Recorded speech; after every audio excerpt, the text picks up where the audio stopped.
Harshu, who are answering today?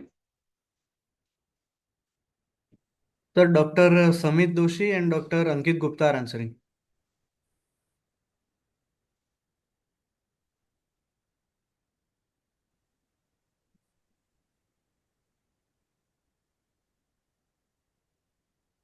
Samit Doshi and Dr. Ankit Gupta.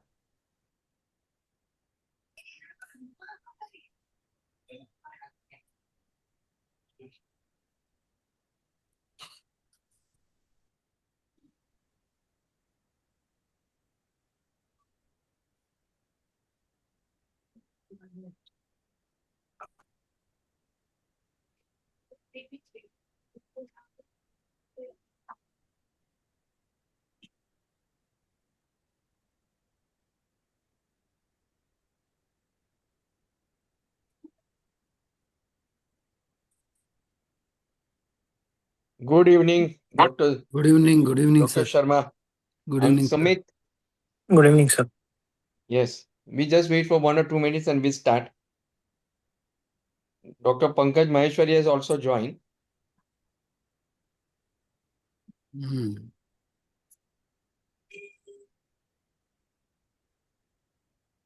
Good evening, Gaurang bhai. Good evening, Pankaj sir. Good evening, bhai.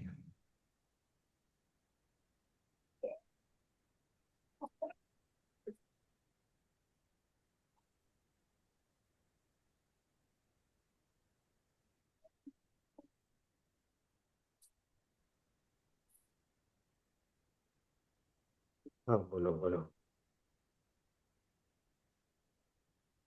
हाँ हाँ okay okay okay okay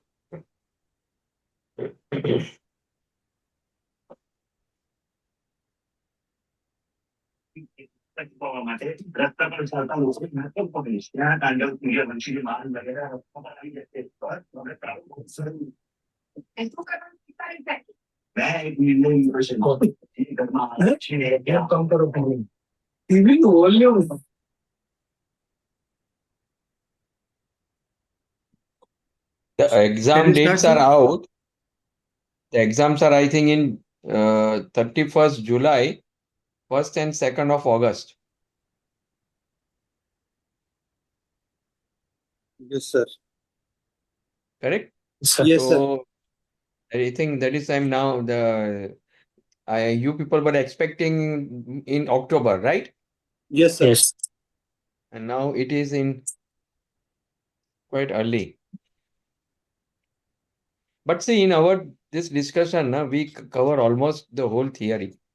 So, even if you attend these classes, I'm sure that you will have a good revision of your theory also.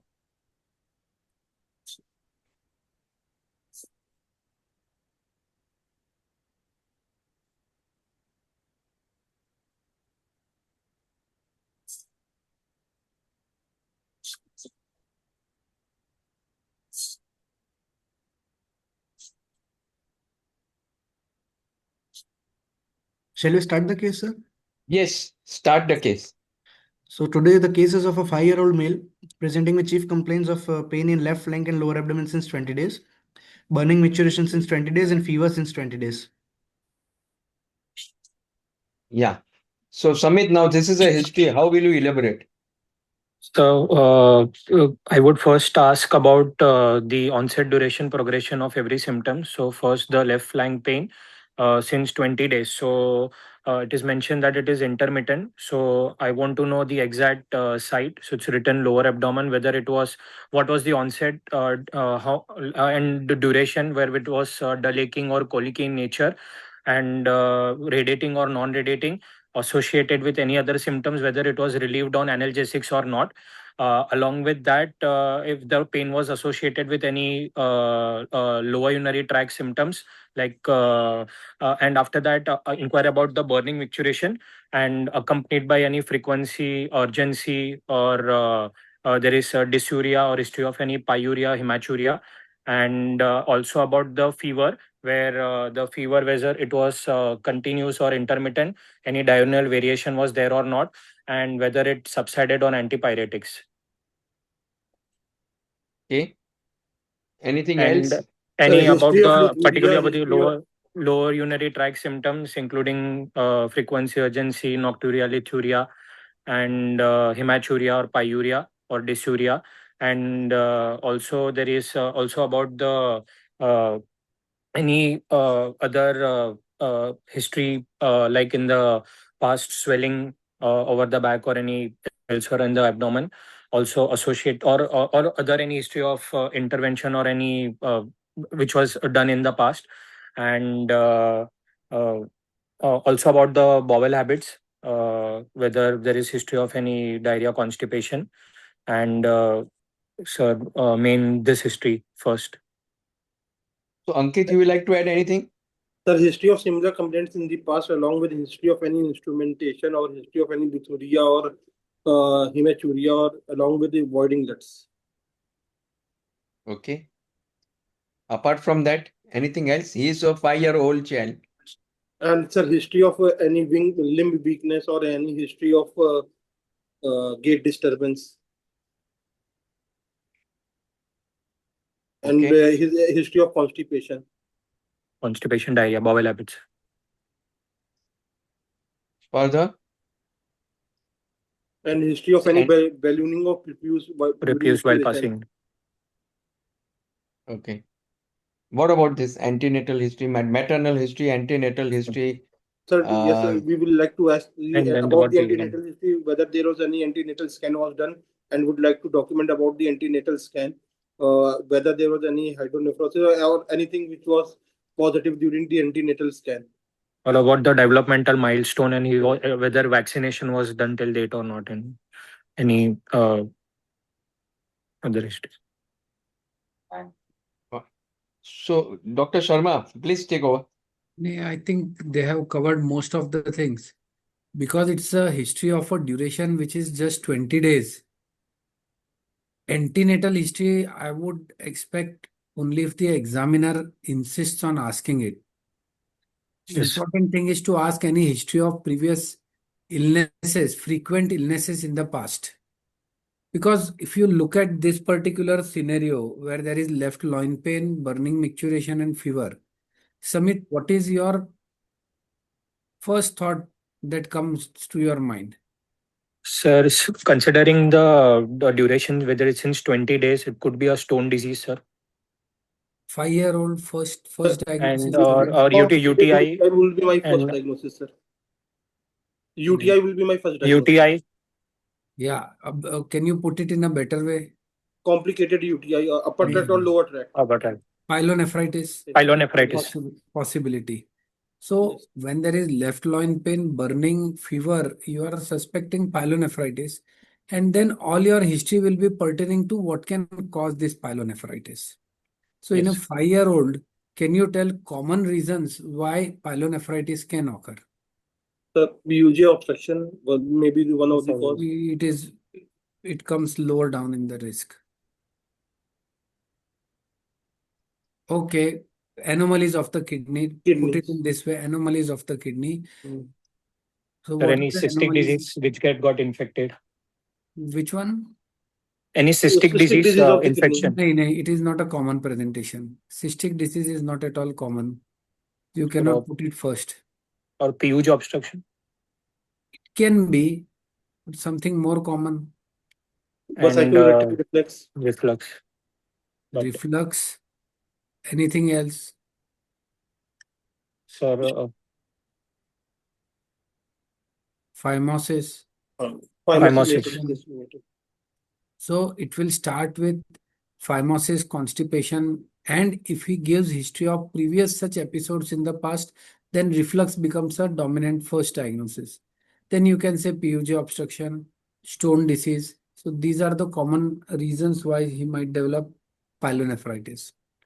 Now coming to this UTI in children, because when you are talking of burning micturition and fever, we look at UTI in children. What is the difference in the presenting feature of UTI in children in different age groups? So the infants will present most commonly with fever and excessive crying while passing urine. Along with there may be other symptoms like failure to thrive or unable to take feeds. Yes. And And in also children and adolescent, the patient will be having patient may be pulling the prepuce passing while urine. passing the urine, or maybe having it is associated with bowel. So a pre-verbal child will dominantly present with fever as the presenting complaint, while a child who is able to communicate will give a much better history as regards frequency or burning or pulling of the Burning. prepuce. Okay. So now what next after this? So the negative history to be. Don't say negative Yeah. history. What are the things you will ask?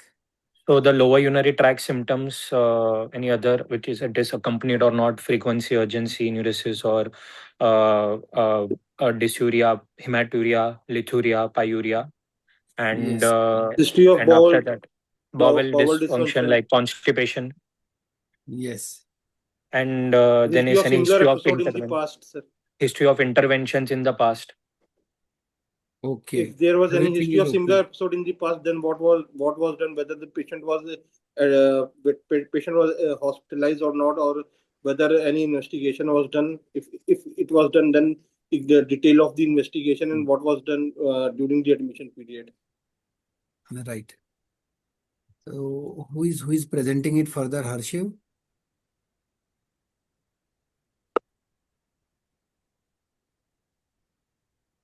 So what was the history? Anything else in Arshiv, the go history, ahead. Harshiv? The patient was relatively asymptomatic 20 days ago, and he developed intermittent left flank pain, which was dull aching and non-radiating, associated with lower abdominal discomfort. Pain episodes were not related to postural activity. Burning maturation was present, and fever was intermittent, moderate, with no chills or rigors. Okay. Now Go what ahead. next? Ankit? Negative. There is no other abdominal pain, no hematuria, lithuria, urgency, incontinence, urinary retention, no poor stream, straining, dribbling, no previous instrumentation or catheterization, nausea, vomiting, jaundice, facial puffiness, suggestional breathlessness, backache, poor growth or developmental delay, or failure to thrive. The birth history ANC was normal. Normal vaginal full-term delivery, uneventful, with who the baby cried immediately after birth and passed urine well, and immunization is also complete. Previously, the patient was admitted once for fever and urinary complaints, which was similar and was managed medically. So I would so like to extract more details about the the admission history.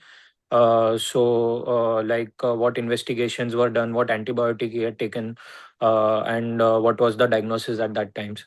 And yeah, and the result of the investigation, whether what all investigation were done. Yeah. Ankit, I'm not able to get you clearly. Sir, what all the related relevant investigation which were done, and what were is any if any antibiotic was administered, and if any urinary parameter or like culture or routine examination was done or not. Details of the investigations and the treatment. Harshiv, anything is available? No, sir, the patient came from outside and was not aware of any other documents that were preserved Okay. of the previous admission. Sir, I Yes. would also like to know whether during this admission time, whether it was associated with any urinary complaints like storage of voiding blood during that period of time, during the admission period, sir, before and If you after. can get this history, very good, but most often you will not get such histories. They keep on saying कि fever था, ये था, वो था, antibiotic दिए, injection दिए, ठीक हो गया. So what next now? Sir, I would like to examine the patient general and Examination. physical examination along with the systemic examination, sir. So look for the.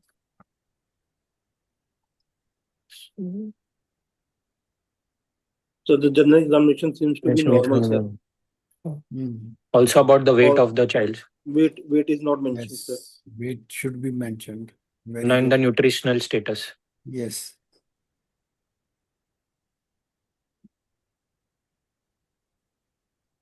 So general examination grossly, sir, appears to Fine, be Normal. normal. mostly normal. Next. What next now? Sir, the pulse So rate of then the 100 in, sir, I have one query, sir. The pulse rate, it is mentioned 100. The pulse rate in this age group seems to be high, sir. It tends to be high. Sometimes it can be around 100. Okay, sir. Yes. so then the systemic examination.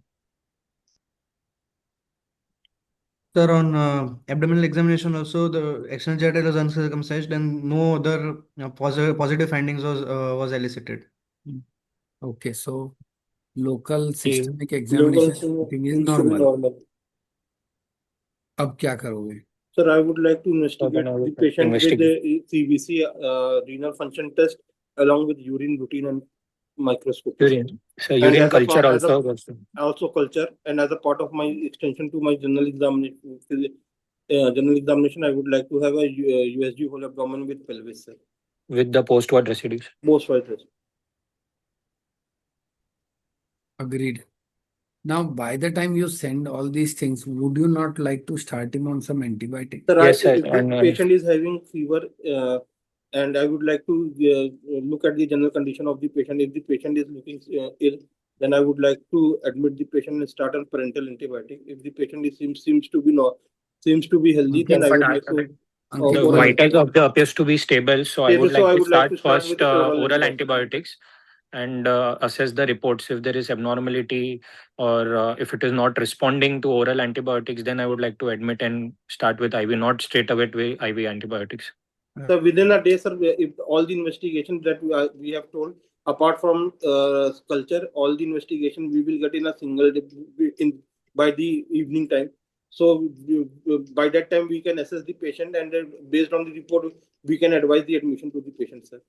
Absolutely Or fine. whether the Ankit, one small suggestion from my side. When you start answering, your pitch is at this level, and within seconds it starts coming down.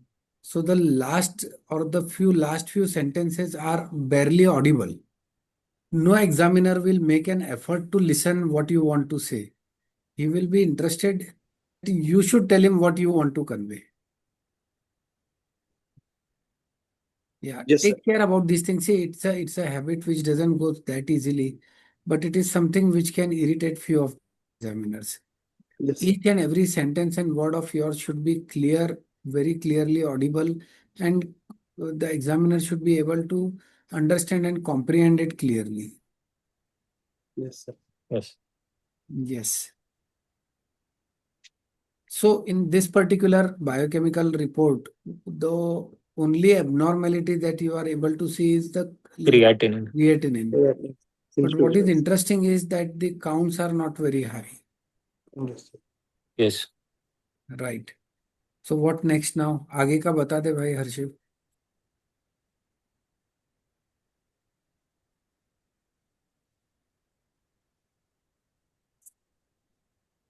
Harshiv, Harshu, go ahead. Yes, sir.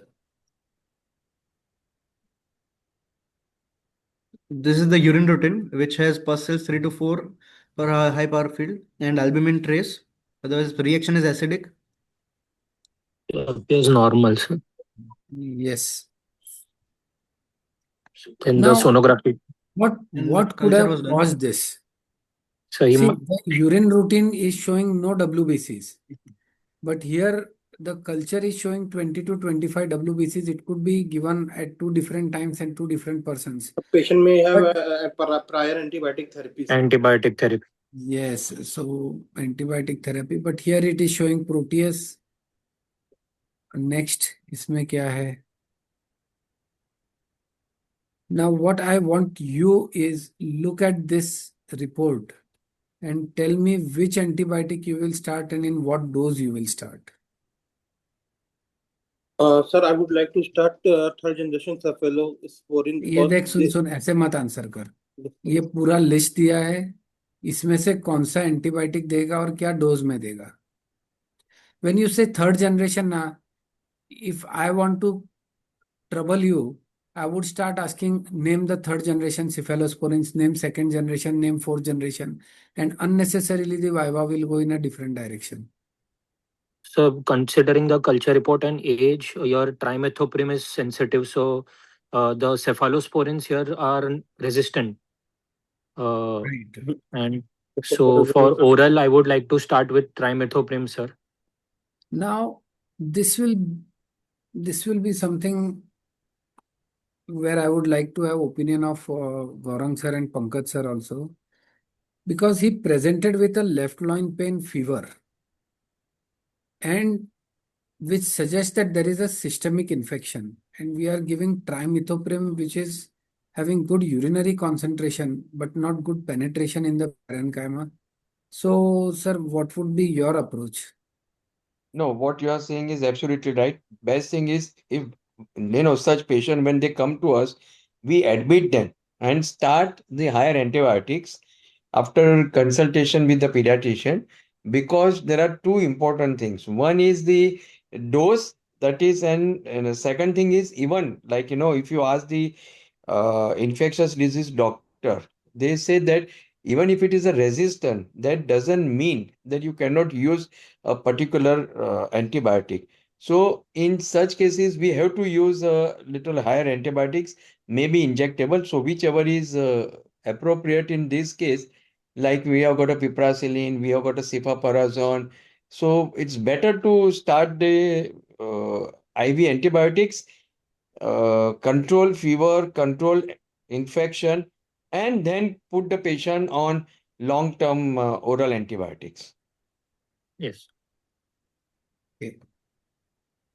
So you have started him on injectable, and what next now? Ultrasound. Yes, sir. Yeah, ultrasound bata do.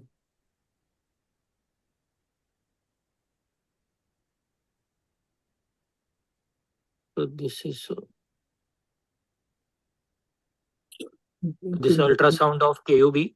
So the first film, the bladder appears to be well distended, without any evidence of internal echoes or any hyperechoic focus, and can't see And it seems to be the the right juxtavesical the, ureter is dilated, sir. the In the second film. dilatation of the distal ureter is seen, sir, along with the site of the kidney. So there is dilatation of the right side pelvic alysyl system System dilatation is along with the present. major galley. Along with that, May, and the left side there is appears to be normal, and no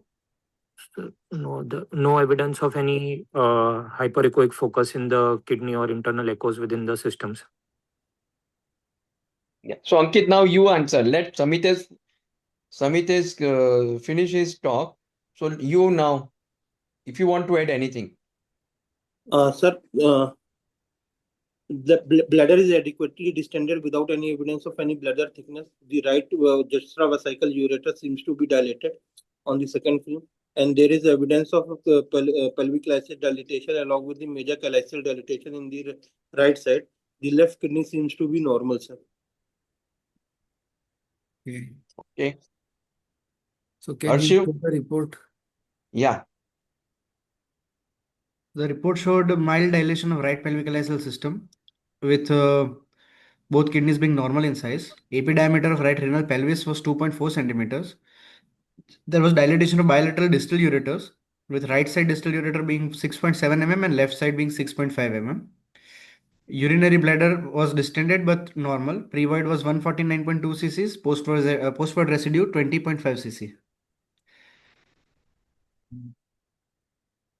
See, the radiologist has written a remark above finding suggestive of right-sided grade 3 and left-side grade 1 vesico-ureteral reflux.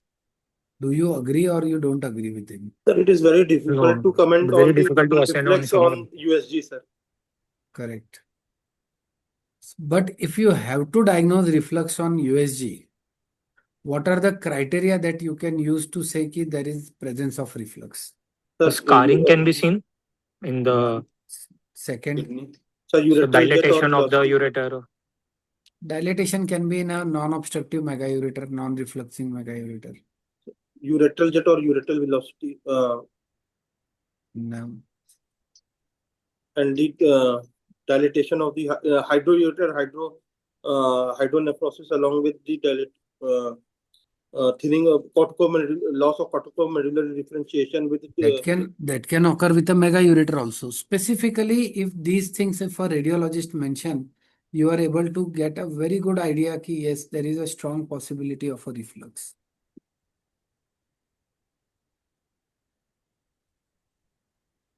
So what he is Sir, there is asking you, a Ankit, please take the hint. You people are saying he is repeatedly telling you that there are two different conditions. One is a reflux and one is a primary mega ureter. yes. So the the So now size primary of you ureter, size of mega logically you ureter tell size him. would be size 7, size more of than 7 mm. No. You just tell him logically. He is asking you on a sonography how you can differentiate. Okay. And he has given you one clue. Okay, this dilated mega ureter, dilated ureters can be seen even in the primary mega ureter. So just what will happen in reflux and what will happen in mega ureter? What is the difference?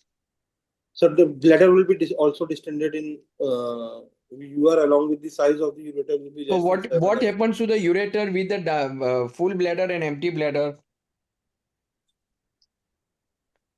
Will there be any change in the ureter size in relation with the micturition? There will be residue left along with residual hydroureter will be seen because there will be high PVR. It is, to be very honest, it's a difficult question for you to answer. But you have been answering all other things very well. So one is that the diameter of the distal ureter, say he has mentioned that it was 6 mm, and the child voids, and they do a sonography to look for post void, and they find that from 6 it has gone to 8 or 9 mm.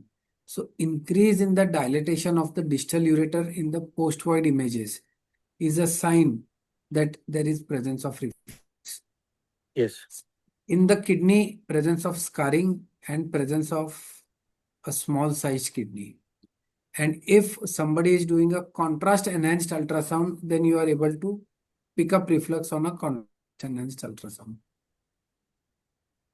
Also, Gyanendra, will there be bladder changes more in reflux as compared to obstructive megaureter? Yes. So you will see more PVR and probably thickened bladder in VUR as compared to obstructed Bladder megaureter. may not be always thickened unless there Yes. is an episode of infection. But yes, the residual urine is likely to be more. See, So, when we are okay, asking now them, then all the possible difference between both the thing we should mention. So as he said very rightly, all these are maybe later changes, but it will be there. When we are telling just the differentiation between two. So now, Samit, can you summarize what all in couple of sentences? What is the gist of the clinical case as of now? The symptoms predominantly the patient was having left flank pain with burning and fever, and on examination wise was everything was normal.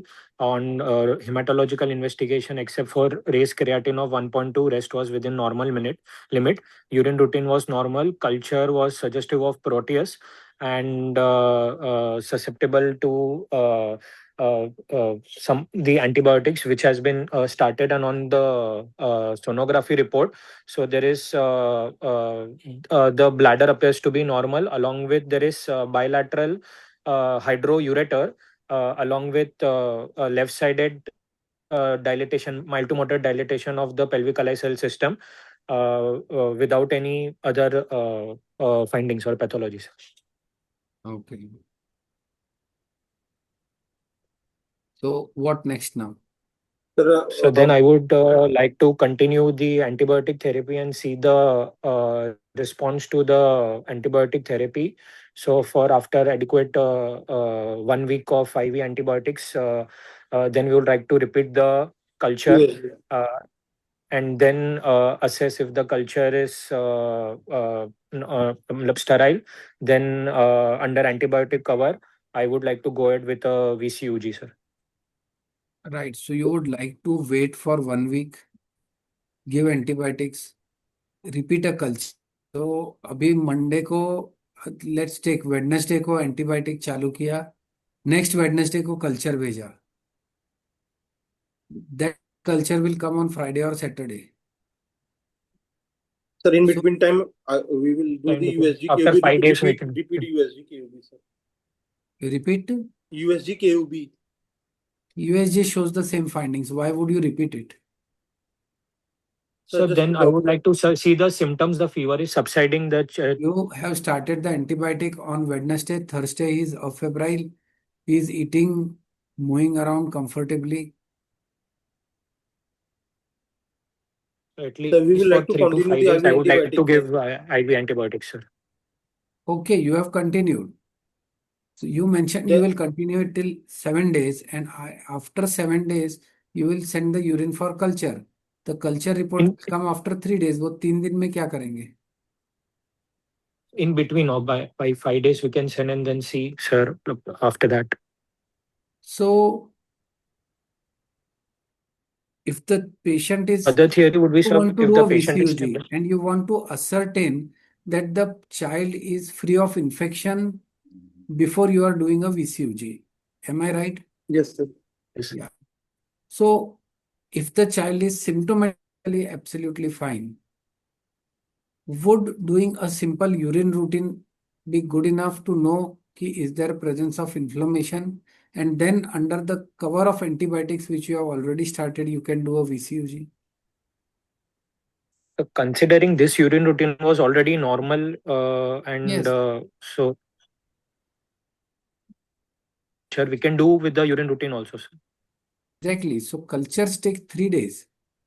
Yes. Even at the tier 2 cities, they cost 1,000 rupees now. I think in Bombay, they would be much more costlier. Yes. So, okay, you will assess the child subjective improvement, symptomatological improvement, objective improvement, and if he is totally fine, get a urine routine which shows no evidence of marked inflammatory parameters like more WBCs are 3 to 4, you would go ahead with a VCUG. Yes. Now, you are going to send him to a radiology department for a VCUG. The radiologist calls you up and says कि समित भाई इसका MCU में आपको क्या क्या चाहिए? So what all will you tell him? So first, I would ask him to take a plain X-ray KUB. Then after that, sir, under aseptic precaution and antibiotic cover, after inserting a feeding 8 French feeding tube, and as per we don't want to overfill the bladder. It should be ideally around 75 to 80% of the bladder volume. So considering the age is 5 years, so as per the cough formula, it should be 7 into 30, so around 210. So it should be in the range of 160 to 1. Cough formula is used in what age group? Sir, in infants are less than 1 year of age. Sir, age So into 2 years. 7. More than What 2 is years. what 2 is years. the formula to calculate the bladder capacity in infants below 2 years of age or children below Weight into 7 is the for less than 2 years, more than 2 years, age plus 2 into 30. 30. age in years plus 2 into 30. So here it will be 5 plus 2, 7 into 30, right? 210. Okay. So you will ask them to fill it to? Sir, At 150, least 160. 150, 140, 150 ml. And then? And then on the filling phase, we would see it should be a dynamic. So where there is the appearance or the outline of the bladder, along with if there is evidence of reflux during filling. And after that, once the filling phase is done, we would ask the child to, if at this age he might be toilet trained, so ask the child to void and take the dynamic shoots on void. So you have to see the reflux in the voiding along with evaluation of the posterior urethra and the bladder neck. And one shoot after the completion of void to assess the post-void residue. Post-void. Very good. Very good. तो हर्षिव अभी दिखा दो यार MCU. Only one thing you should add here is that the bladder filling should be under gravity and not a pressurized filling. Yes. So it's very important to mention that. And instead of saying X-ray KUB, probably saying a pilot image would be more scientific. Yes.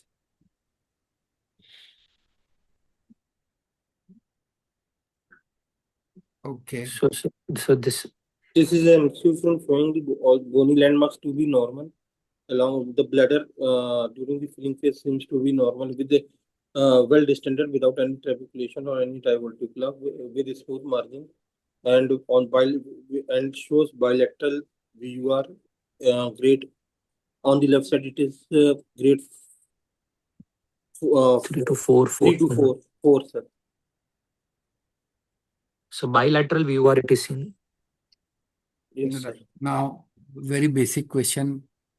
How do you grade reflux?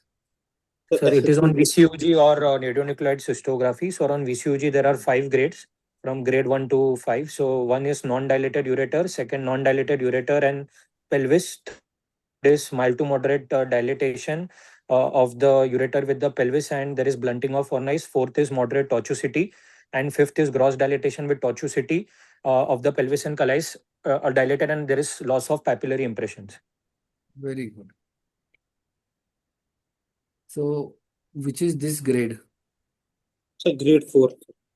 So grade 3. Bilateral grade 4. 4. Anything else in the MCU?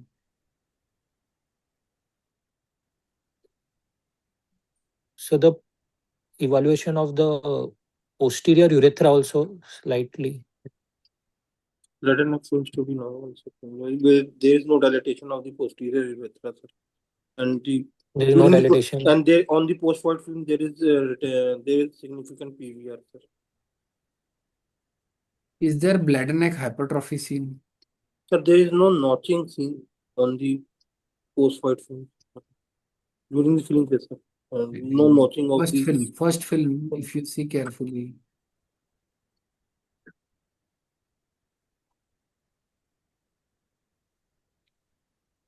There is funneling. Is there bladder neck hypertrophy? Is there presence of paraureteral diverticulum? Yes, so there is dilatation of the terminal aspect. It is a dilatation or there is a diverticulum? The diverticulum, it does not open inside the see bladder. So yes, left side there is so paraureteral diverticulums. Yes. Looks like a Hutch diverticulums. It is a paraureteral diverticulum. So, would you now refine your findings by saying that it's a bilateral grade 4 reflux with bilateral paraureteral diverticulum? Yes. Yes, sir. With significant PVR, sir. So, what next now? So, sir, since the patient is having febrile UTI along with grade 4 bilateral VA or psychoureteric defects, I would like to document the functioning of this kidney upper tract. So, I would like to go with Ankit. Yes. Again, the same thing. You start, I hear 4 words. After that, I have to make a huge effort to understand what you are trying to say. Sir, DMSA scan. DMSA scan, sir. अच्छा, कब कराओगे DMSA scan? Sir, after 3 to 6 months, post acute, after resolution of the symptoms, sir. So that symptoms are resolved. Symptoms have resolved. When will you get a DMSA scan done? Sir, at least 3 months, sir. We have to wait because to see the photopenic area, sir. What is your aim when you want to do a DMSA scan? What do you want to look at? Any scar, sir. Any scar or the differential renal function. So these are both the things are important. You will have to look at the function of the kidney as well as presence of scarring. Yes, sir. Fine. So you will have to wait for at least 8 to 12 weeks before you get a DMSA scan done. Suppose you get it done earlier. This is not acute DSMA, Acute DMSA scan. DMSA. And you get a photopenic area. Can you Then this, differentiate the photopenic area from a scarring? During the acute episode, we cannot differentiate, sir. See, usually the photopenic area doesn't come at the periphery, while a scar will always be seen at the periphery as a break in the continuity of the contour of the kidney. yes, So sometimes this becomes a problem where a photopenic area, when you have done it in the phase of pyelonephritis, you are likely to get an erroneous finding.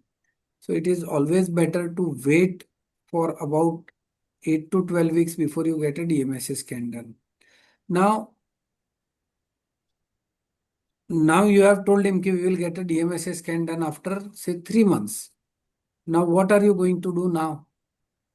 So we will put the patient on patient on prophylactic antibiotics, sir. continue antibiotic prophylaxis. Right. Suppose he has phimosis. Sir, we will do the circumcision also, sir. So, as the studies have showed. But sir, ideally circumcision would benefit only if it is till 1 year, but the studies have considering shown that it has reduced the risk of further UTI by 20 to 25%, sir. See, Samit is right when he says that the chances of occurrence of infection, they found that when you do circumcision below the age of 1 year, it reduces drastically. But my question was that if the child is having phimosis, you would definitely advise a circumcision even now, isn't yes, it? Yes. But see, it is a grade 4 reflux and there is paraureteral diverticulum. yes. तो क्या होएगा?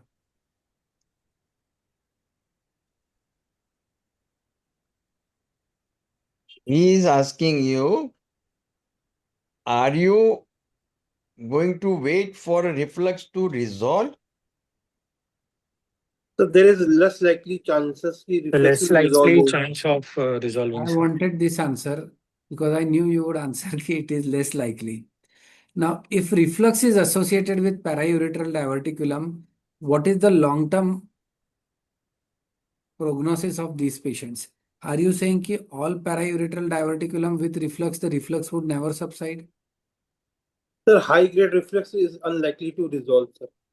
See, the dictum is if it is a small paraureteral diverticulum, the management is the same as in those cases where there is absence of a diverticulum.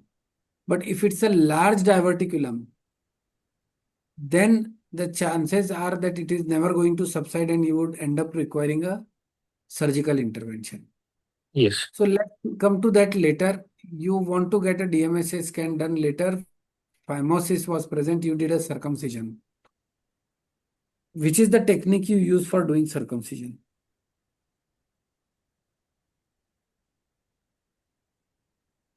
So the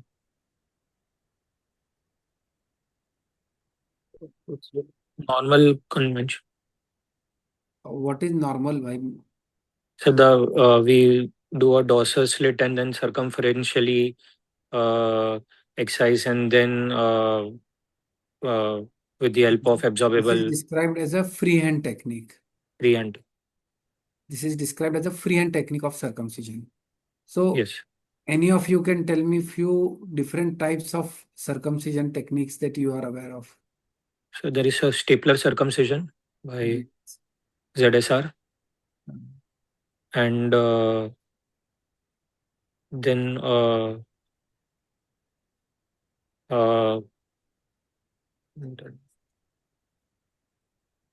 main I know The dorsal slit, sleeve dorsal resection, slitting. then stapler circumcision, sir. See, basically, if you look at the different types of circumcision techniques, there are more than 50 types which have been described. WHO classifies it into three basic categories. One, which is done by a freehand technique, which includes what Samit described, making a dorsal slit, and then its various modifications. One of the modification is a sleeve technique, what Siddhant mentioned in the chat. The second is using a clamp, and the third is using devices. Clamp is what is called as a guillotine technique. You apply a clamp, cut the prepuce, and then using devices. In devices, there are number of devices which are available. One of them is the stapler that you have mentioned, but the one which is most commonly used is a plastibile. Cap device. In fact, people, I don't know the recent trend, but at least about 20 years back, who did their MS from Nagpur GMC must have done hundreds of circumcision using plastibel. They are not, one of the students that I know could not do a freehand. He said कि plastibel दो तो मैं 2 minute में कर दूंगा. Pankaj sir. सो हमारे वक्त तो नागपुर में ओपन सर्जरी होता था भाई, तब प्लास्टिक Yes. नहीं था. After But that, yes, plastibel came. absolutely And it is one of the most common techniques, but these are three techniques: freehand, true. use of a clamp, and use of devices. Okay, तो अब circumcision कर दिया है. After circumcision, you have 3 month gap. You want to put him on antibiotic prophylaxis. Which Yes. antibiotic and in what dose? I would like to put patient on amoxicillin. Since the patient is 5-year-old, I would like to put him on amoxicillin or nitrofurantoin. Amoxicillin in the dose of 5 milligram per kilogram per day, and Amoxicillin clavulanic acid. Yes, Right. sir. Amoxicillin clavulanic acid, 5 or 15 milligram, it depends. Abhi 5, his weight must be around 30 kg. In half or 1/3 dose at bedtime. So Sir. half dose Yes, of half to 1/3 of the dose. At bedtime. Cephalexin, amoxicillin, amoxiclav is usually not used for antibiotic prophylaxis. It is cephalexin, amoxicillin, nitrofurantoin, trimethoprim sulfamethoxam, or trimethoprim alone is used. Yes. Okay. Now, what are the instructions you will give to the child and to the parents in this 3-month period? Sir, first of all, I would like to I would counsel the I would ask the patient parent.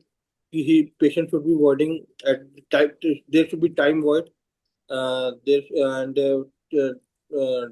time void and double void, and there should not be any delay in the voiding frequency. Bladder and bowel habit should be normal, and compliance with the medication should be adequate.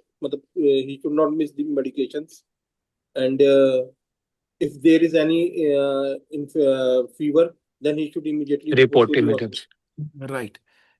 And for the couple of months, I always ask them to get a urine routine done at their place, and if it is showing some abnormality, come to me. Yes. Now the mother comes after 15 days, and the parents have come. They say that the child is fine, but the mother says ki I feel he is not passing stools properly. Now he's a 5-year-old. He is not going to pass stools in front of the parents. Father says I don't feel so. Now, if you want to know whether this child is actually having constipation or not having constipation, how would you actually elicit that history? The holding maneuvers, Sir, about like the crossing legs and एक करके बोलो. sir, holding maneuvers like crossing legs, crossing of the legs. नहीं, holding maneuvers do not indicate constipation. so where there is any other history is having like abdominal pain or bloating on about the nature and the frequency of stools, we could ask. Bristol chart. And also So- objective assessment by Bristol. Correct. तुमने Bristol Campbell chart. बहुत पढ़ी है अच्छे से.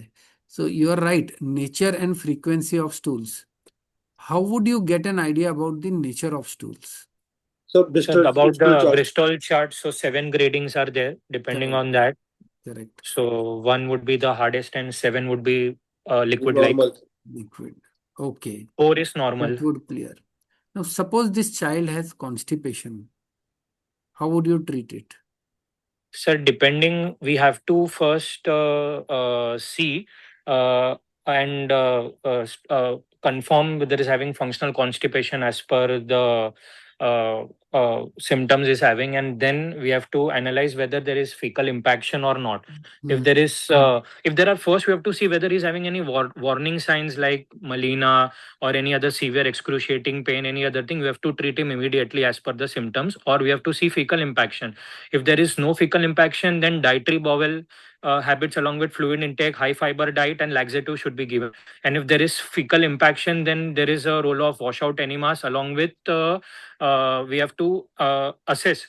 And if it is responding, then you have to go and continue with the maintenance therapy. And once he's symptom free, we have to stop after a month of the therapy. And if he's not responding, then there is role of further evaluation and a role of retrograde enemas or any other surgical intervention if required. Okay. Chalo, so in this 3-month period, he has been taking antibiotic prophylaxis in a proper way. He has been asymptomatic. All the urine examinations have been normal. And then you get a DMSA scan done. Harshiv, Sir, this is the report wherein they have showed that bilaterally there is grade 4 on the left side and right side reflux with Hutch diverticulum. Yeah. And we had done a DMSA scan at the time of presentation. Gyanendra, I want to ask you something. Can you go back to the MCU images, please? Yes. Now, should the diverticulum be seen with bladder filling rather than before bladder filling? Sir, small diverticuli, they would be seen when the bladder is full and there is presence of reflux. One is Yes. likely to. So these diverticulum, what we are calling diverticulums, if you look at the fourth image in the upper row, there is Yes, no filling of bladder. The diverticulum cannot fill with bladder empty. sir, it can. This is a paraureteral diverticulum. So sometimes because they are all AP images and they are not oblique images. So what you are saying is right. We would be able to pick it up if it would have been an oblique image. These are AP images, and hence it is likely that only when they voided, they are now evident because the bladder has otherwise emptied. No. Acha, is this a post-void? This is a post-void Yeah, image. fourth one is the post-void, sir. Post-void image, yes. Okay. So Then that's Gyanendra, my Huh. two questions. Number one, in the exam, should anyone talk about RUG also? Number one, is it No, sir. necessary to talk of RUG? no. If not, No. then in which condition? Like, in the children, in which condition they will say that even RUG they will do. And Sir, second thing is, Huh. second thing is that what about the static and the dynamic reflux? Is there something which I know when we were doing it, they were saying that with a full bladder you see, and then you press from above and then see whether the reflux is there or not. So can you just explain, or can you just throw some Yeah, light so on this? this is like regarding the first question whether an ascending urethrogram should be done. Normally in children, this is not advised unless and until at the preputial level with meatal stenosis where you want to rule out a stricture. Otherwise, it is not needed. As regards the second question, that is static or dynamic. So whether Samit and Ankit both had mentioned that you take films when the bladder is being filled half of what you want. So early filling, mid filling, late filling, and voiding. These are the different phases. Now, the mid is very difficult to differentiate. So very often you look at early filling, late filling, and then a voiding film. Now, why this becomes important is because there is an index called as a VUR index. And based on the VUR index, you can make a prediction that these type of refluxes are likely to show spontaneous resolution or not, the chances of breakthrough infection is more or not. So for the VUR index, the early filling and late filling, the gender of the patient, all these, they are some points are given, and the total is done. So a lot of pediatric urologists believe that if it is a reflux, a significant reflux is occurring in the early phase of filling, that is a low pressure reflux, then the chances that this is likely to subside will be much less as compared to the reflux which is seen only during voiding. But this is a good point for discussion. Practically speaking, unless the person himself goes and gets an MCU done, it is very likely that most of the radiologists end up giving you only 2 or 3 films. Full bladder, voiding, post void. That's it. But your point is very correct, sir. There is an early filling, mid filling, and late filling phase. Right. Basically, And when if the of child low is like pressure and 1 high year, pressure reflux. Yes, sir. We are when talking the about child is low only pressure 1 year, versus high. Sorry, Gaurang bhai, Low pressure versus high pressure reflux. You are right. Yes. sorry. So when if the child is only 1 year or like 1.5 year old, when he will not follow your command of passing urine. So in that case, do you press the suprapubic region or Sir, I often do MCUs myself. I don't press it. Usually, when you fill it, now, see, what they have answered is absolutely right from exam point of view. If you are expecting that the capacity is 210 ml, you fill it to 170 ml. But if reflux has occurred in this phase, the bladder is not going to be filled so that the child is going to empty. So under gravity, you keep on filling it, and you start looking at small signs that the child becomes uncomfortable. There is upgoing, the toes start going in moving in an upward direction, and then you remove it. And sometimes they don't pass urine. So you make a sound as if the water is flowing, or you pass few drops of saline on the glans penis or on the lower abdomen, and these maneuvers are good enough for the child to pass urine. So it requires some patience. So, sir, जो आप कह रहे हैं, that was called as expression cystogram. Yes. Now, that is really not to be done, and that used to be done for very small children where MCU was attempted under anesthesia. But now I think it is not advised at all. Yes. oh, fine. So, but this is what we wanted, students to know, okay, what to answer in exam.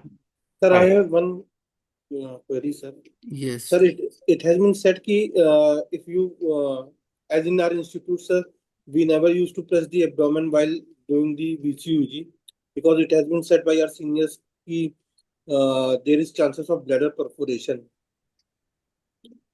You see, somebody applies too much of a pressure in a pathological bladder, there is a chance of a spontaneous rupture. But वो तो ऐसा है कि मेरे को 1 minute में उसको void कराना है और प्रेशर देना है. So nobody should apply pressure. You have to have patience. You have to have patience while doing MCU. Now, as we have done so far, it has been a very good discussion. Let me ask you something, because you people have read Campbell quite well. Do you know something called as a ureteral diameter ratio? Yes, sir. Sir, it is the diameter of the, it is the ratio of the diameter at the distal ureter to the, at the false pelvis divided by the length of the lower border of L1 to the upper border of the L3. Yes. If it is more than 0.3, then there is high chances of low probability of the resolution of VUR, and if it is more than 0.45, then it is higher chances it will not resolute. Yeah, so these numbers vary from article to article. The latest articles mention that you categorize them into 3 up to 0.25 or up to 0.5 or more than 0.5. But by and large, higher the grade of a ureteral diameter ratio, that is, it is more than 0.4, 0.5, then the chances that it will undergo spontaneous resolution is less. the chances of scarring is more, and the chances of breakthrough UTI is also higher if the UDR is high. So these are the three most important parameters when you have to look at reflux: risk of breakthrough infection, risk of scarring, and the chances of spontaneous resolution. Yeah. Somebody asked whether one can diagnose uretrosil on an MCU. The answer is no. Unless you have seen a full bladder and it shows a filling defect, you can have an indirect suspicion of a uretrosil, but otherwise uretrosil by and large is not diagnosed on a MCU. No, Gyanendra, I think what he means is this bulbous dilatation, which Bulbous dilatation. is No. it ureterocele? No, it is not No, ureterocele. no. You can see the ureter very distinct from it. Yes. So ureterocele has to be the terminal dilatation of the ureter. It is nearly looking like outpouching out of the lateral wall of ureter. Yes. And that is just a overlapping diverticulum. I agree with it because it is done post micturition and fill. Right. Yeah. So Fine. Shiv अभी DMS से दिखा दो.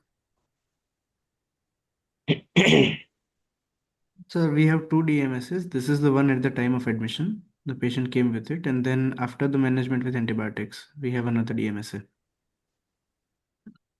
Second वाला दिखा दो because we were looking at DMS later on. Yes.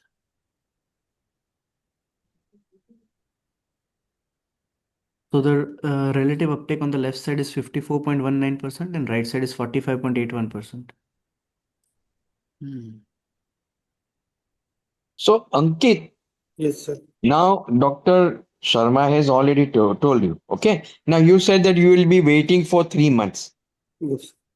So in these 3 months, how you are going to manage this child? Sir, I would like to start the antibiotic prophylaxis at the low dose at the bedtime.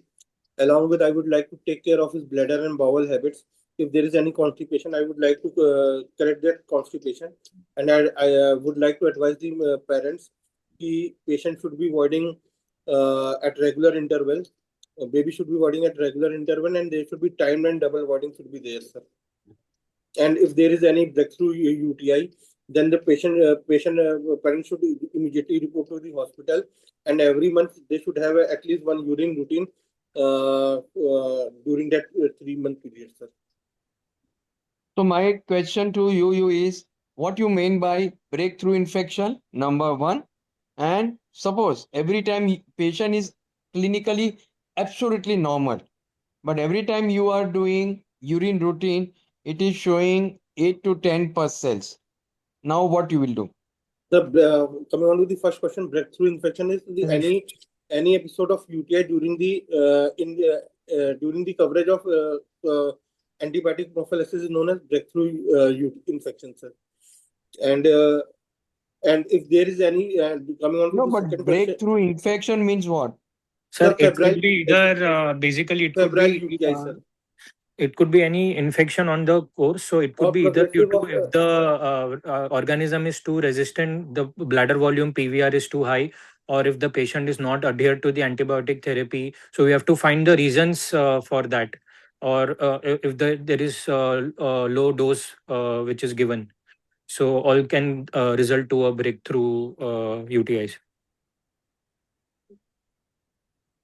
So now the patient comes with 10 to 12 pus cells. Will you call it breakthrough infection? No, sir, we have to look at the subjective and Symptomatology. objective. We have to subjectively and objectively quantify the patient. Whether the patient is having any febrile UTI or there is any failure to thrive, or the patient is having loss of weight, loss of appetite, if the patient is excessively crying, then we have to look accordingly. We have to look. We have to individualize the patient, sir. And also if there is scar or scarring has been increased, sir. If any investigation is done, then if USG is done, there is progression of hydronephrosis, or there is if DMS is done, there is new scar or progression of the scar. Then we have to look. Then we can label it as breakthrough UTI. Otherwise, we have to individualize the patient, sir. Sharma, can you just explain them? what we mean by breakthrough infection? Sir, I think they have explained it pretty well that if the child is on antibiotic prophylaxis and he develops an urinary tract infection, which is a documented UTI. So what sir was asking you, Samit and Ankit, ki if there are say 10 to 12 WBCs in the urine, you would get a culture done and confirm that there is presence of infection. Yes. So that would document that yes, this has been a breakthrough UTI. So जो course है वो course को break हो गया is a breakthrough UTI. Yes. Even if the patient is asymptomatic, then we have to See, sometimes in young children, it is very difficult to make out. So the way we get a urine routine done, and if it is showing significant WBCs, you get a culture done and confirm it.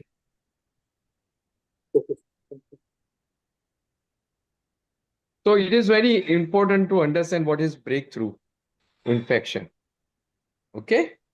Yes, Just because the pus cells are present, that doesn't mean you have to document either clinical, means patient comes with the urinary tract infection, that is fever, high grade fever, and all other symptomatology, or as Dr. Sharma said, that there is a pus cells, but you have documented, yes, that patient has a culture and sensitivity report which is showing there is an infection. And lastly, as you said, if you do again repeat a DMSA scan and there are fresh scars on that.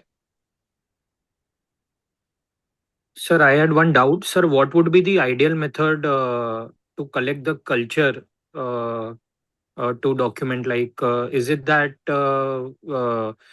suprapubic aspirate would be the give the best result compared to midstream urine or the child is toilet trained, so midstream urine or either a suprapubic Toilet catheter? trained midstream. Okay. Toilet trained midstream, non-toilet trained either by catheterization or by suprapubic aspiration. Okay. sir. What is the role? Sir, I have one question, sir. So, what is the role of adhesive bags that we use in units or children who are not toilet trained, sir? Which bags? Sir, adhesive bags Oh, that are bags. used to. You see, they are very poor ways of collecting a sample. You can get an idea about the output, but to get an idea about the culture based on the collection from that adhesive bag is not a good idea.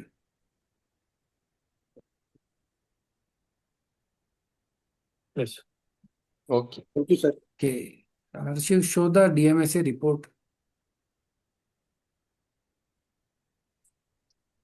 So the technician 99 DMS report, there is a relative cortical function of left kidney 54.19% and right side 45.81%.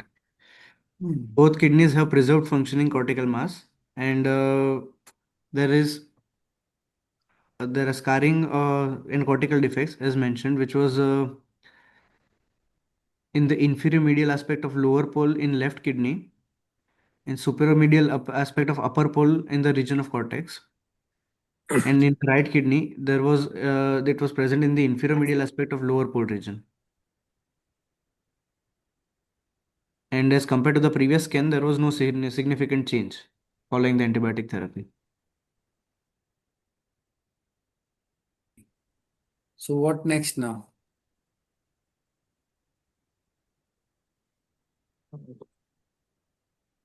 Since as compared to the previous scan, there is no significant change. Sir, we would like to continue the antibiotic prophylaxis for 1 to 2 years since the starting of the initial episode, sir. Okay. So you want to continue with antibiotic prophylaxis for the next 2 years. Now, how would you follow up this child and what are the things you would look for during the follow-up? And this is one question, and once you answer this, I will ask you the next question. Sir, during the follow-up, I would, sir, I would like to do urine routines on a monthly basis, and I would like to do USG every 3 to 6 months. and depending upon the scenario, whether the patient is having any breakthrough UTI or any febrile episode, then I would, if there is any breakthrough UTI, then I would like to do VCUG, or else I would do at the end of 1 year, or and DMSS scan at the end of 2 years, sir.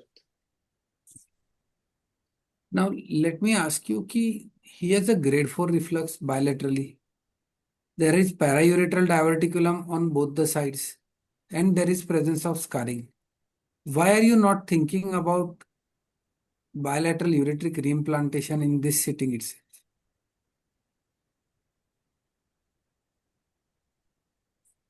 Since the cortical function is preserved and in the DMSS scan, and there is no progression of disease on the repeat See, DSMS when there is scan. bilateral reflux,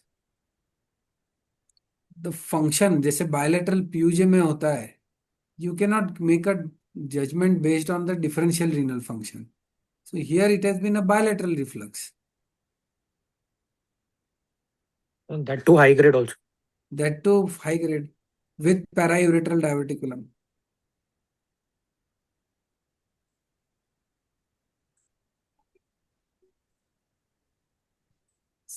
See, my argument would be he never had any breakthrough infections or any episodes of UTI except one episode 1 year back when he was being treated, and we have no details about it. He was not kept on any antibiotic prophylaxis. Now we have taken care, we have done a circumcision, we have started antibiotic prophylaxis. In 3 months, he is absolutely asymptomatic. These are small paraureteral diverticuli.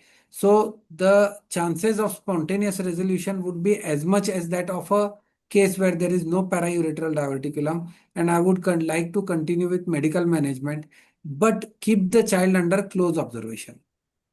Yes. Right? So, Samit, is there any study which shows that, the long-term antibiotic patient is an early surgery? So according to there is a comparative study in the International Reflux Study Group where the incidence was UTI was same in both. So with antibiotic versus the surgical management, that is 38%. So, and only antibiotic prophylaxis as per the randomized intervention in the VUR study group, it showed to reduce the incidence of UTI by 50%, but it has no effect on the scarring or the progression or the reduction of scar. And what about the renal failure in both the study? Have they proved that by doing a early surgery they have No, sir. prevented? No, sir, there is No, no sir. such study. Though surgery has good success rate, but there are no comparative study as such that early surgery would likely to improve the function compared with antibiotic prophylaxis that we could give, and then if not responding to that or there are breakthrough, then we can go ahead with the surgeries.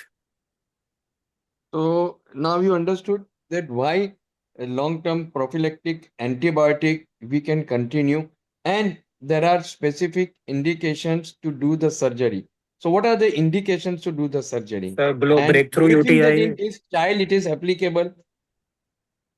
So there is breakthrough UTI or evidence of recurrent pyelonephritis, increase in the size of scar, or deterioration of the renal function or global dysmorphisms.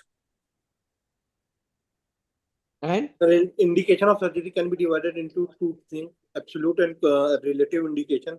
The absolute indications are breakthrough UTI. Along second is VUR with low chances of spontaneous resolution, and third is patient preference. And in the relative indication, it is persistence of grade 4 and 5 reflex in asymptomatic patient, along with grade VUR grade 3 to 5, along with renal scar.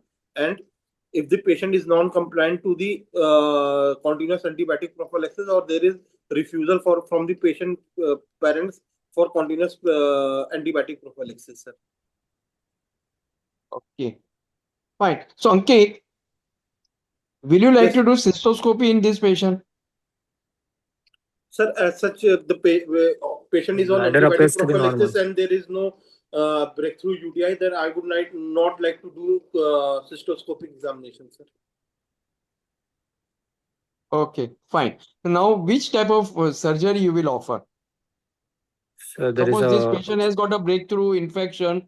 Now, second scan was showing that there are fresh scars and new scars have appeared. Now, what you will do?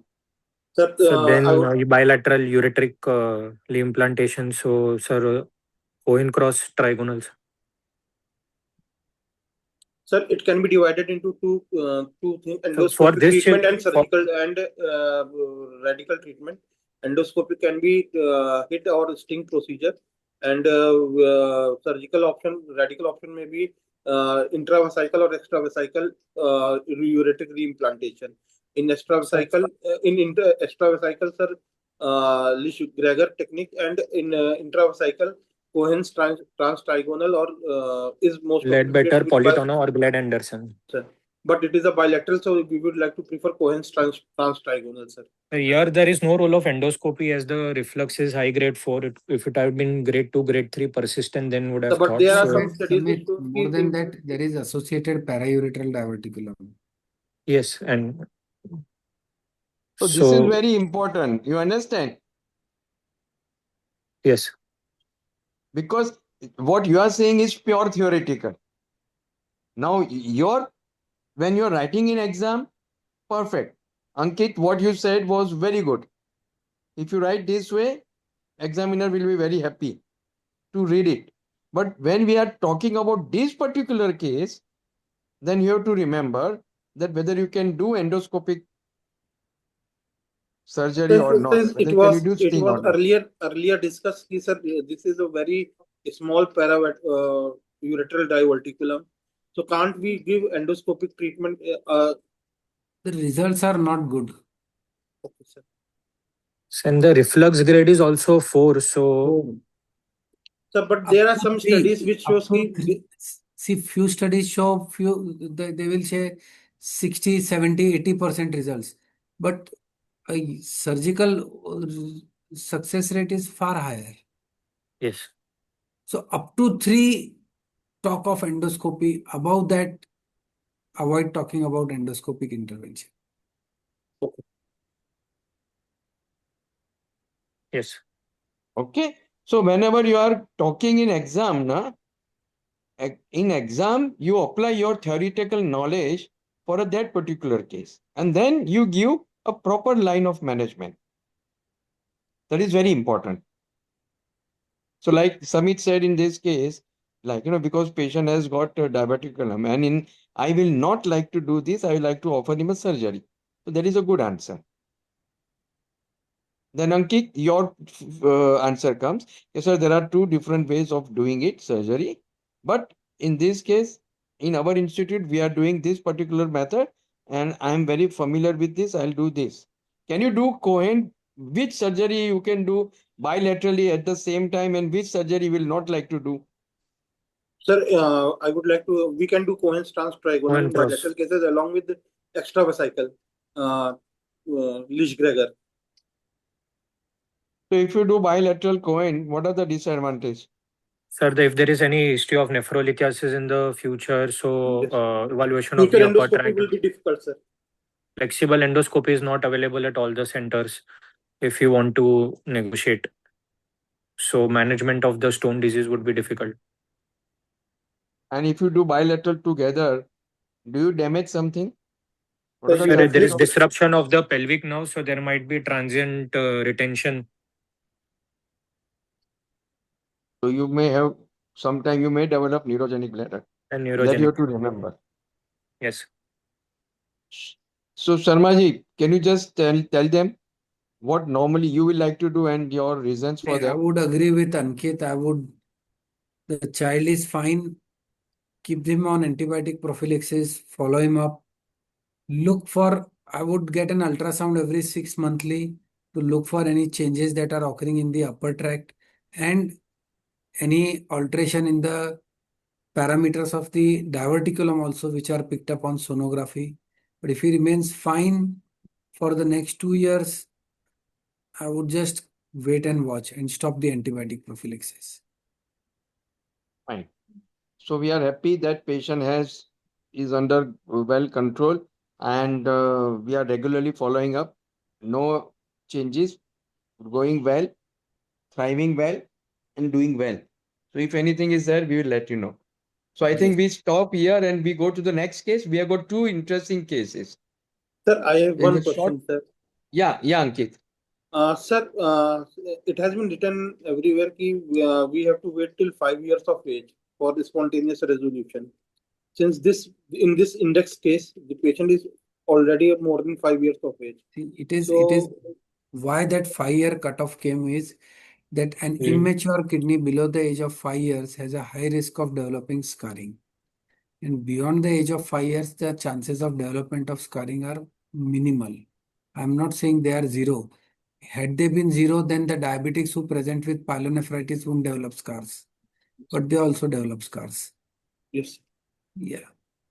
Thank you, sir. Okay.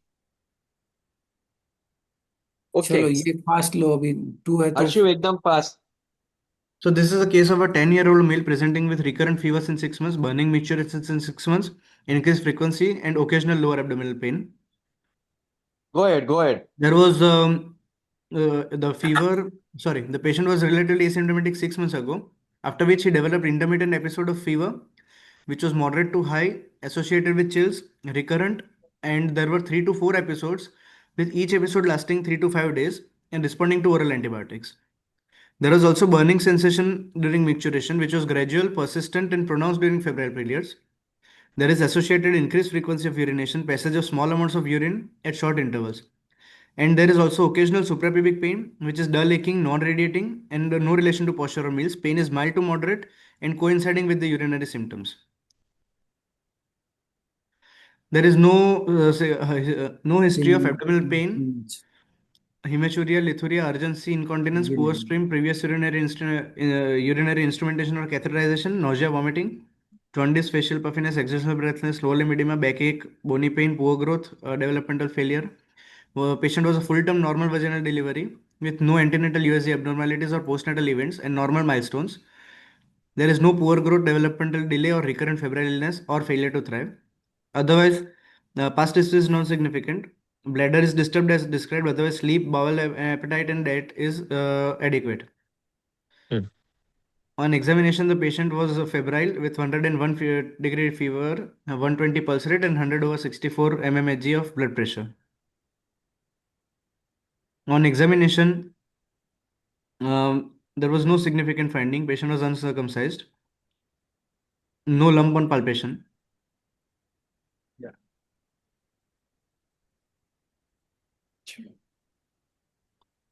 And PR also was normal. Okay, fine. So Ankit, now this is a history, this is an examination. What do you think?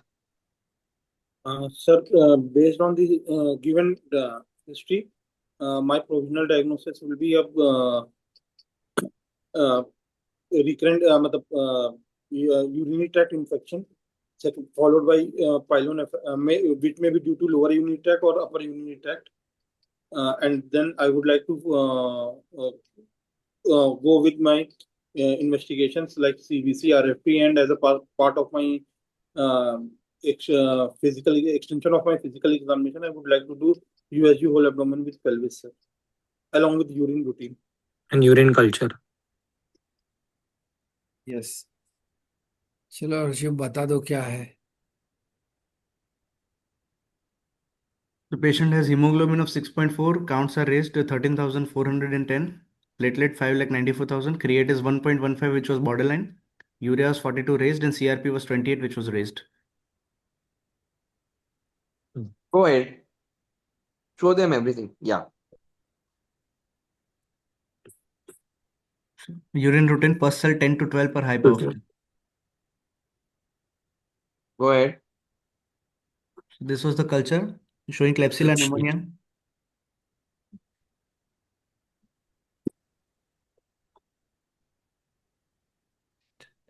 Yeah.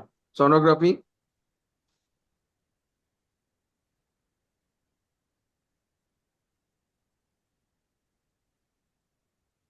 Samit? So this is a sonography of abdomen. The solid organ liver appears to be normal, along with the gallbladder appears to be distended and normal, and the bladder is appears to be normal. There are some internal echoes or debris which are appreciated, and sir, and on the kidney, the site can't see. So there is dilatation, mild to moderate dilatation of the pelvic callosal system with dilated calais. The parenchyma thickness appears to be normal, and corticomedullary differentiation is also appreciated without any evidence of hyperechoic focus. The left ureter seems to be And the dilated. ureter also dilated. The left ureter seems to be dilated. So just our cycle ureter seems to be dilated. Sir. On the second film, second row, second film from the left. Sir. Okay. Harshu, show them that report. So the report showed bilateral mild hydronephrosis with hydroureter, grade 1 and 2, and bilateral cortical echogenicity was raised. And otherwise, there was mesenteric adenitis, and there was bladder distension with mucosal irregularities, 8 mm thickness, and pre-void 140, post-void 120 cc.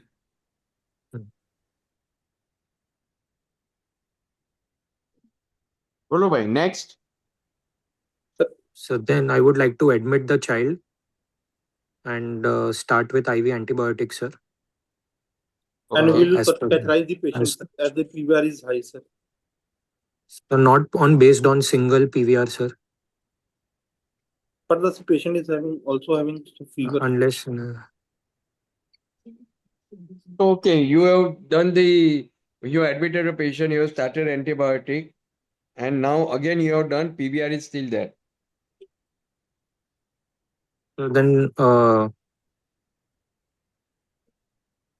so if there is symptom resolution, the fever and all is subsided, sir, after antibiotics. Yeah, everything is subsided. Patient is absolutely fine now.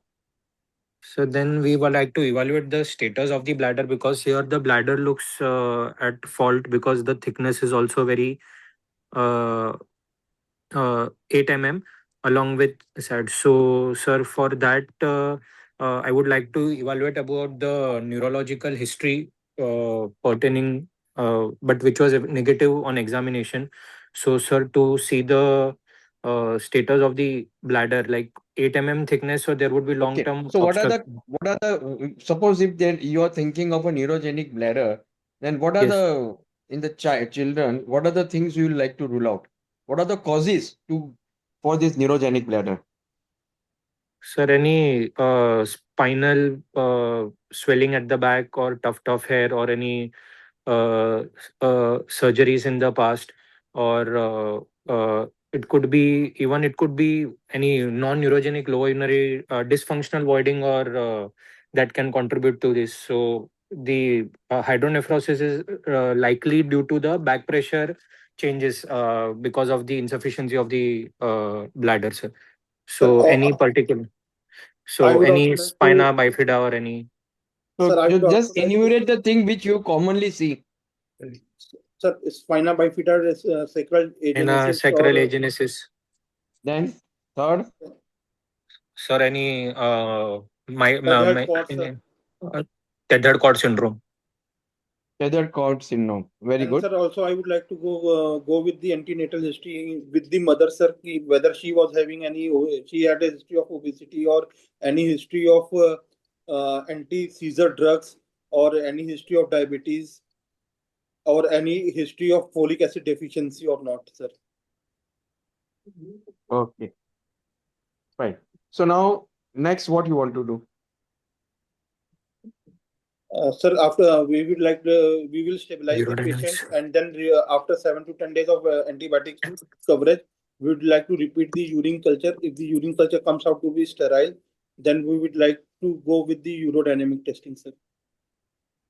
So PVR should be also very significant, as you mentioned, sir. So then better would be urodynamic studies, video urodynamics. So you don't want to do VCUG. flow test. MCU? Flow And test. also, we will take a neurological consultation to look for neurological cause of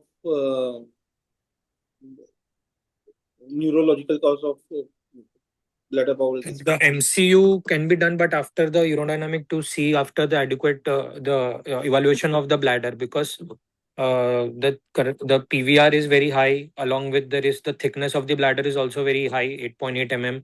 So there is some. So we want to evaluate the bladder and then if go ahead with a. So we can do a urodynamics that then both the evaluation can be done, sir, So this is a good answer. simultaneously. If not available, then urodynamics and then after that a VCUG. Correct. Right. Or at the same time you can do it, na? If it is available, then urodynamics. Yeah. Okay. Harshu, show them both the things. Yeah. Just see this. Sir, here it's a MCU. The scout film, the first film, there is some gas shadows which are seen, sir, along with no bony abnormalities. Spine appears to be normal, and on the filling face, there is irregularity of the bladder wall. The capacity also appears to be large, uh, and without any evidence of reflux. So it's looking more like sir, like a pine tree appearance, sir. Okay. It's not a That's normal bladder. Not a normal bladder, and the contour is also irregular. And Hmm. large capacity seems to be large Large capacity capacity bladder, sir. Bladder. without any evidence of reflux. Okay. And outpouching is also seen, correct? And diverticulum is also seen. Yeah. And any comment on the urethra? Their bladder. Look at the bladder neck and the So posterior bladder neck is urethra. widely open, sir, along with Hypertrophied. hypertrophied, elevated bladder neck, sir, and the anterior and posterior urethra seems to be normal, sir.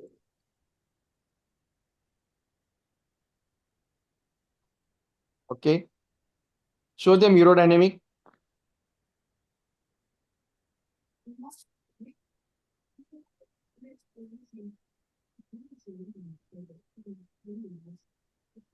Other. Yeah, just show them. Sir, here the PDET Qmax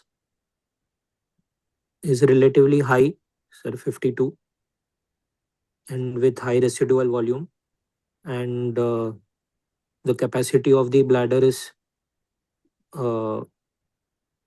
normal 203 ml with so So it is a well calibrated urodynamic with Urodynamic. during the filling phase it shows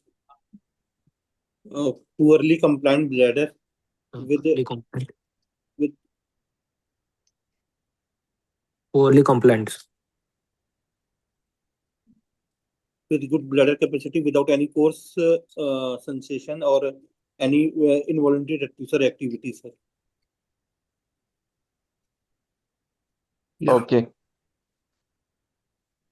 Now, Sanchit has really observed very nicely that you just see MCU, that VCU, you just see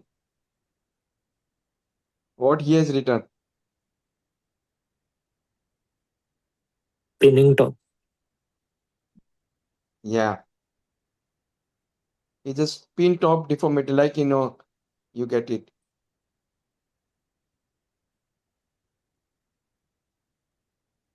Show the result, Harshi.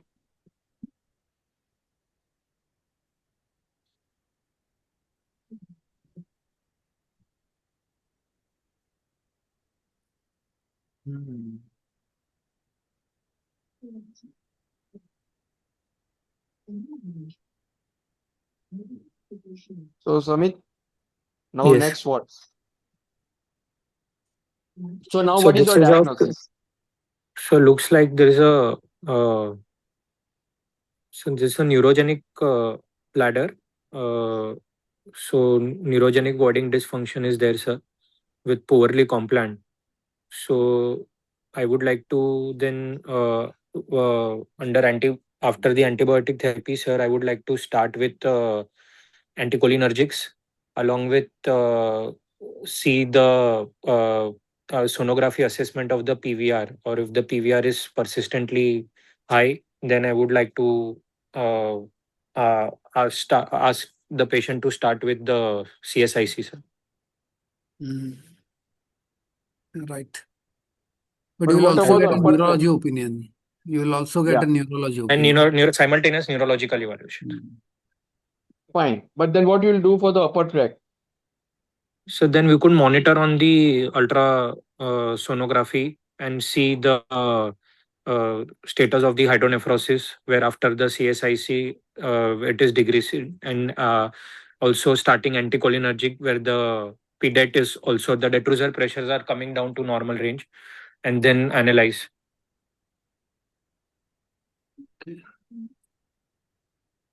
So what is this?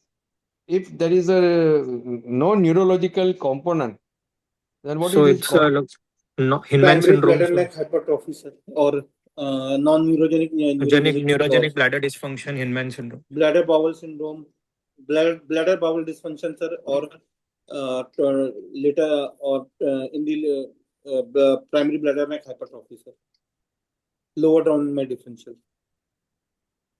Okay. So can you just tell us the natural history of this child? Now, what will happen? Is it? Sir, it will patient will have in the early on in the disease will have compensated detrusor activity with the increase in the outlet increase in the outlet pressure. The detrusor will work. There will be increase in intravesical pressure. Then there will be increase in the compliance of the patient, and then there will be and later on in the phase of the natural history, there will be decompensated bladder, sir. And Once along there with the is upper tract dilatation or remodeling of the bladder wall, so it can then eventually go for a decompensated sir. state. So because of high PVR, overflow, incontinence, and back pressure, Intravesical pressure will be more than the intraureteral pressure, and there will be reflex into the upper tract, and there will be deterioration of the back upper pressure tract. changes, and along with that, blood pressure transmission to the glomerulus and tubules, along with then renal insufficiency. Already he has got a hydronephrosis, correct? Yes. Yes, sir. So what are the chances of developing end-stage renal disease? So 30 to 50% of the patient with neurogenic bladder will land up in end-stage renal disease, sir. So how we manage that? So, then we will advise CIC the along patient with for CIC anticholinergic. along with the Anticholinergic. alpha blocker. I would restrict. I would be little bit hesitant to start with anticholinergic. We would like to see the PVR of the patient, and then we will start with anticholinergic. We would like to start with alpha blocker and CIC, advise CIC to the patient, sir. And we look to monitor the how much amount of urine he is passing. Passing after the every CIC episode, and whether there is any sensation of voiding sensation during the in between the CIC episodes, sir. Okay. Fine. So if you have to do transplant on this patient, how will you manage? Sir, before the Of transplant, course, yeah, we would like to see whether the bladder is safe or not, sir. evaluate the bladder first, and then adequately making learn CIC, and if that, and then we have to prognosticate the patient about the same, that there would be high chance of failure if we reimplant the ureter in such bladders. So adequately managed by CIC along with anticholinergic therapy. We have to make the basic And principle we is have that to we have to make the bladder safe, sir, for transplant, sir. Okay. or if the capacity over a period of time goes to low, then we can even think for augmentations. Dr. Sharma, you want to add anything? Sir, nahi. You have I think it answered is quite okay. well. Fine. So just last case, we'll just show them the Harshiv. Don't go into it much of the history. Just show them The image. the third case. It is a little interesting case. We just came across. So the case is of a 5-month-old female who was brought with fever since 1 week, crying during micturition since 1 week, and dribbling of urine since birth. She was apparently well 1 week ago when she had first episode of fever and which was ongoing as observed by her mother. The fever was insidious in onset and intermittent. It was moderate to high grade and no clear diurnal variation, partly relieved by the antibiotics and tepid sponging. But it was recurring. Fever was not associated with chills or rigors. The mother reports that the child has been crying during micturition for past 1 week, and crying occurs just before or during urination and subsides afterwards. On further evaluation, she also elaborated on the history of continuous dribbling of urine with normal voiding since birth. So there is Okay. no decreased urine output, oliguria or weak stream, no hematuria, urgency. No, just show them the investigation. Yes, sir. So Next. anyway, Ankit, from Yes, this short history, what do you think? So, since the patient is having voiding left mild provisional diagnosis in the first essential order will be lower unit tract obstruction.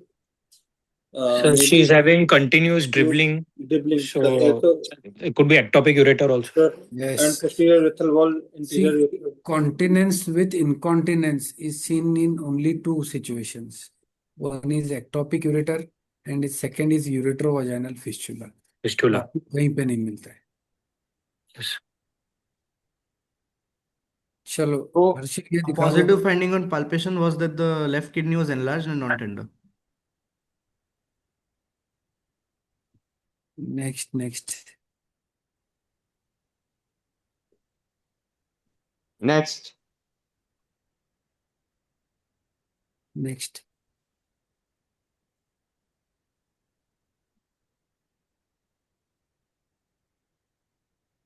ठीक है VCU ji.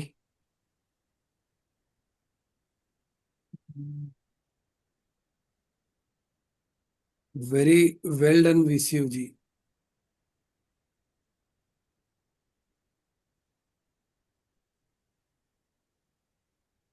Are you Anyone? able to see the ectopic ureter? Yes, sir. अरे उसने arrow mark किया है. Second row center picture. Yes, sir. Yes, sir. The vagina. Yeah. Right. Next. Harshiv? CT. Will you like to do sitting? Not for a 5-month. Sir, I won't do a CT. I would do a functional evaluation of the upper tract, a cystoscopy, and plan the management. Understood? Yes, sir. So that is why we have kept just this case for all of you to just understand, because these are not very common cases. Sir, ये first रख देना था आज. Acha. No, we thought that we'll keep the classical case so that, fine. Okay. So, Narendra भाई, ज्ञानेंद्र, आप just उनको short में थोड़ा management समझा दो, important things, then we close. Sir, ectopic ureter, as simple as that, whether it is associated with duplex system or non-duplex system. Non-duplex system, functioning, non-functioning. Functioning, go for a ureteric reimplantation. Non-functioning, you will go for a nephroureterectomy, but you will not go right till the end. The lower part is left as it is. If it's a duplex system, then again, whether the upper pole moiety is functioning or not, you may go for a heminephrectomy, or if it is functioning, then you do a reimplantation. But this reimplantation is in the Very often it is the upper pole moiety which is having the ectopic ureter. And then you do a ureteropilostomy or a piloureterostomy. Very rarely is a situation where you do a common sheath reimplantation. So that ये is तो यार important, that बड़ा common sheet is a very important thing. One. Second thing is what you said is right. If don't go too down into the ectopic ureter, leave yes. behind little amount of ureter. Otherwise, you can damage the nerves and patient will become will have a neurogenic bladder. So these two things are very important. Any other hint? Sir, and even if the patient is highly septic or to achieve decompression, so in ectopic, then there is role of ureterostomy first, cutaneous, and then See, any situation where the child is in a bad shape due to sepsis, then you will have to divert. You do a nephrostomy 5 months, you don't do a nephrostomy. You will divert it by doing a ureterostomy. yes. Sir, what about the ureteric stem syndrome if we leave too much of ureter, sir? Because Now, we what have about seen the ureteric stem syndrome, sir. this is a very good question, because when there is reflux and you are leaving the ureteral stump, majority of the times nothing happens. Hmm. Majority of the times nothing happens, because if you try to do that, you will create total incontinence.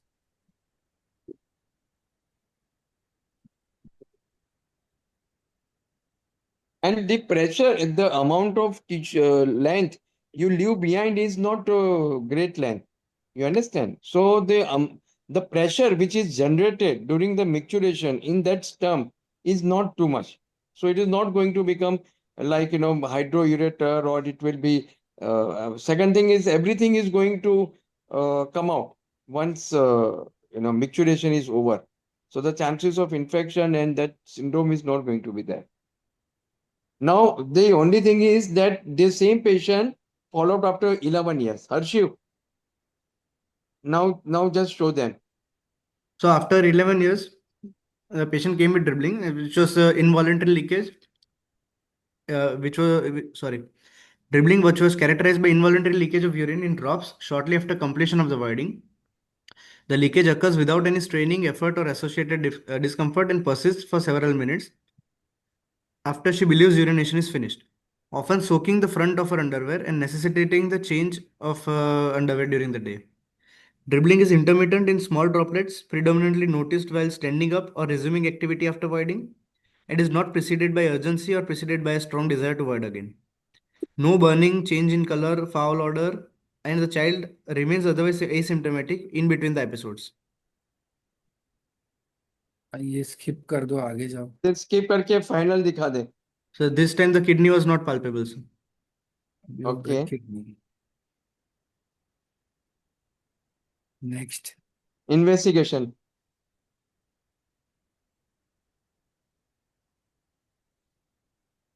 Show them the finding. So right kidney was had a raised cortical echogenicity and maintained CMD, and left kidney was not visualized. It underwent So an Ankit, atrophy. Samit, Ankit, what has happened?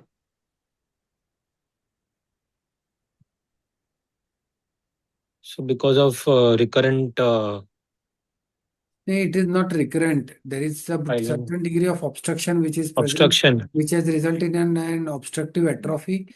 But in this patient also, it is better that one undertake a nephrectomy of this atrophic kidney.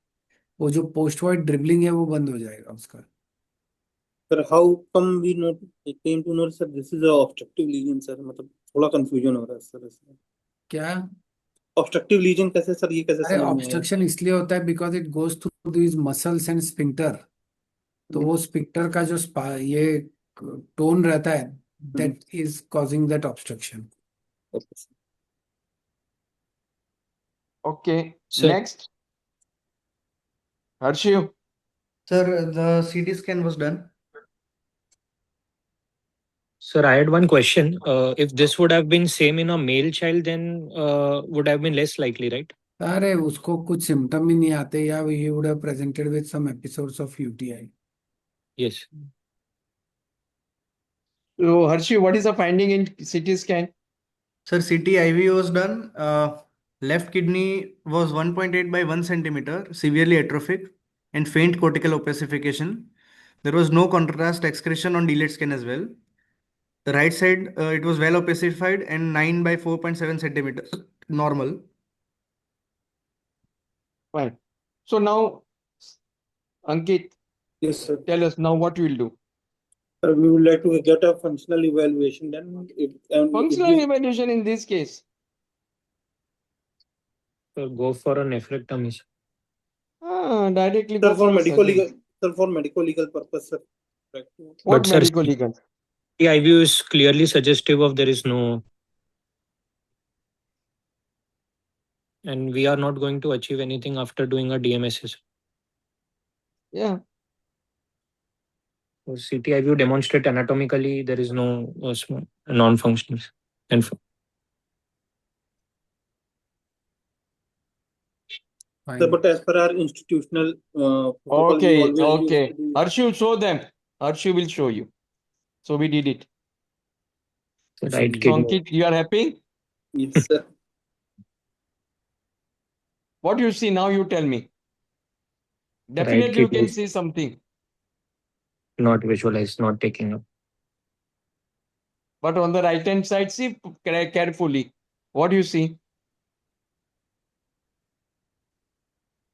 That single image on the right hand side.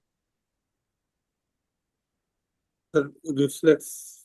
Yes, you can see some faint radioisotope going up. Can you see? Yes, sir. Yes, sir. Yeah. Okay. So, we just came. I did the cystoscopy on her, and I was not able to find out that second orifice. Even, we tried to do it with ureteroscope. We did it in vagina, with everywhere, even the urethra. One small, we put a small tube also in the urethra, so that from the external meatus, I mean, the thing, distal urethra also I can see. Even in the vagina, I could not see anything.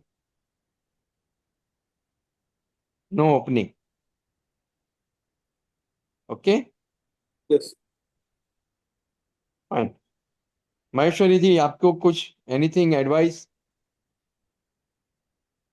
No, sir, I think it's going well. So here we are finishing just 3 cases we have seen, all different, one neurogenic bladder, one ectopic ureter, and one classical. Ectopic. Only thing is postulator valve. We, instead of that, we kept it just neurogenic bladder. Oh, no, very good cases, sir. This last case was wonderful. Yeah. Yeah. So the thing is now there are exams which are coming very nearby. Mhm. Suddenly July and 31st and 1st, 2nd August they have Hmm. declared.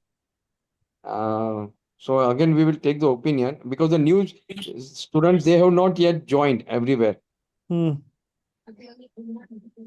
So we'll just find out and we'll continue the class as it is. Okay. Surely. Okay. Okay. Surely, sir. Good night. Thank you Pankaj bhai, thank you Sharma Good ji. night, Girendra. Night, sir. Good night, sir. Good night. Good night. Well done, Samit and Ankit. Thank you, sir. Yeah, Thank they you, are sir. answering quite well. Okay. Good night, everyone. Thank you, sir.